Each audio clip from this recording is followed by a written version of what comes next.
The news is, well, it's bad. Really bad, and it's actually horrible. So that's exactly what we're gonna be talking about in the second episode of The Pratu Show, where I pretend to know stuff for 5 minutes straight. Or however long this video is. Real quick, my YouTube stats are bullying me, so if you end up liking this video, subscribe. It's free, and you can always change your mind later. So, we talking about the mainstream media. It sounds super boring, but I did some digging and actually no, that's not true. I just googled this and it's very messed up. These days, I hear the word fake news more than the word the. No, like for real, everyone is talking about it. When I say everyone, I mean Twitter in chief. So after hearing all this, I decided to take a look at the news and oh. Yeah, we got a problem. Because of stuff like this, people are starting to lose trust in the news. In 1997, 53% of Americans trusted the mainstream media. So like these big players. But that number's dropped down to 41% in 2019. That's a 12% drop in trust in 22 years. But brother, 12% isn't even that much. Silence! 12% is gigantopic. It's big, okay? Considering today's population, that's 39 million people who just went nah to the news. So why exactly is this happening? Well, it's because we all seem to forget that most big news outlets are commercial enterprises. What does this mean? Well, it means that they are businesses as well, and businesses have to make money. Now, there's nothing wrong with trying to make a buck. Most of the time, the problem arises when news channels start manipulating their content for money. Obviously, money comes from views, and that's exactly what they're trying to get. This is where they start going big bad brain.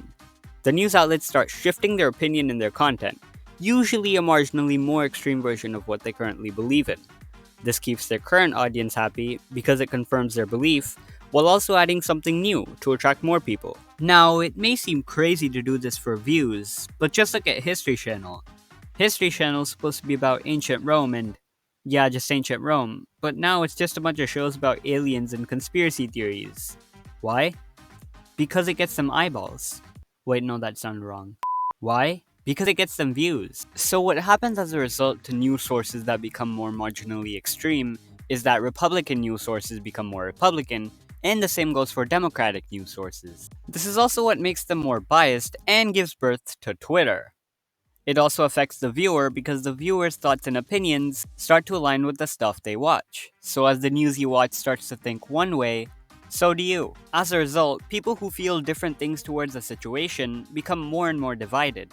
This is also proved by the fact that conservative presidents' ideology has become more and more extreme over the years, a concept known as American polarization. But all this doesn't add up when you see what people actually want from the news. According to the American Press Association, better known as APA, according